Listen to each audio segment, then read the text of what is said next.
دلوقتي هنخش نشوف اسعار التليفونات هنا في روسيا وصلت لكام دلوقتي وتقريبا كام بالدولار. يعني هقولها لكم، هحاول اجيبها لكم واكتبها لكم.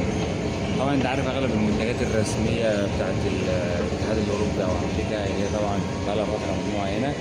فاحنا هنخش نشوف اغلب المنتجات هنا كلها في المنتجات اللي هي الصينيه، شاومي وجوك والقصص دي، نشوف اسعارها كام دلوقتي.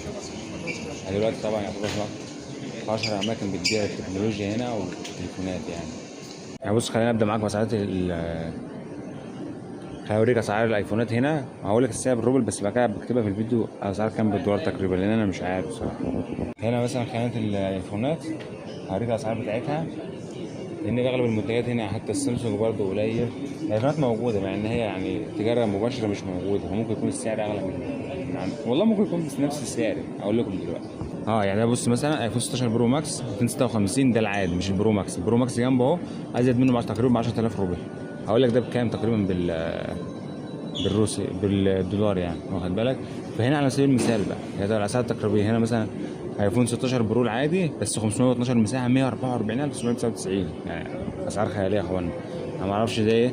الايفون برو ماكس اهو 512 ب 157000، ده يعني اسعار خياليه. طبعا بقى اصدارات الايفونات كلها تحت اهيت.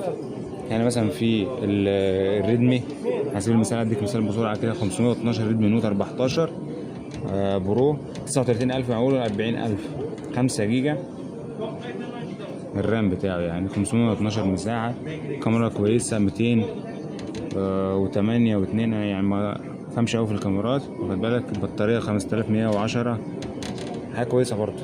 هنا مثلا في الشاومي 14 تي برو 1024 تشورني تهزر. مساحة كام؟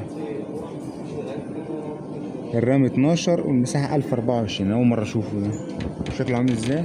أول مرة أشوفه صراحة. في فئات سعرية بقى، يعني اللي مميز هنا إن في فئات سعرية مختلفة جدا. يعني مثلا هنا التليفون ده إيه؟ شاومي برضو ريدمي، واخد بالك شكله، هذا الشكل بتاعه من الظهر. طبعا ممكن نفتحه ونشوف ونجرب القصة دي، وتبقى مفتوح حتى على الكاميرا يعني.